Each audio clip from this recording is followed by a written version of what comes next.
মুর্শিদাবাদ, আবার দেখা হবে, গুড নাইট। Good evening. তো দিনটা ছিল 30শে মে, বৃহস্পতিবার। তো সন্ধ্যাবেলায় আমি আর দাভাই মিলে বেরিয়ে পড়েছিলাম মোহনমল যাওয়ার উদ্দেশ্যে অভিনেতা জিৎ অ্যান্ড অভিনেত্রী রুক্মিণীকে দেখার জন্য।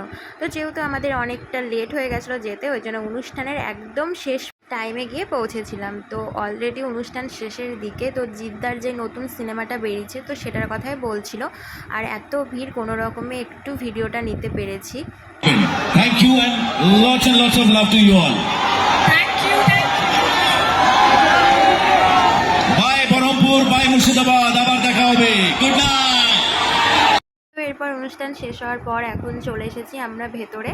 তো একটুখানি দেখতে পেয়েছি, এই অনেক আমাদের আশাটা পুরো সার্থক হয়েছে। আর এটা আমি ফেসবুকে দেখেছিলাম বেশ কিছুদিন আগে যে মোহনমলে 30 তারিখে আসবে, তো সেই কারণেই আরও চলে আসা। তো ভাবতে পারিনি, যেহেতু আমাদের অনেকটা দেরি হয়ে গিয়েছিল, তো ওই জন্য আশাও করেছিলাম না। তো যাক, ভাগ্যে ছিল বলে একটুখানির জন্য হলেও দেখতে পেরেছি। আর এত ভিড় ছিল, দাঁড়ানোর তো জায়গা পাচ্ছিলামই না।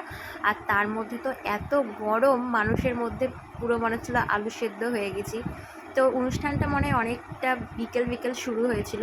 তো এই যে এখন আমাদের ঘোরাঘুরি হয়ে গিয়েছে, এখন যাব হচ্ছে বাড়ি।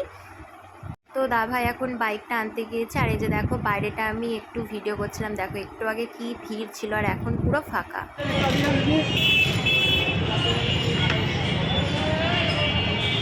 তো এরপরে চলে এসেছিলাম বাড়ি, আর সাথে নিয়ে এসেছিলাম চিকেন পকোড়া আর মোমো। তো এই ছিল আজকে আমার এই ছোট্ট একটা ব্লগ। ভালো লাগলে লাইক, কমেন্ট, শেয়ার আর সাবস্ক্রাইব করে দিও।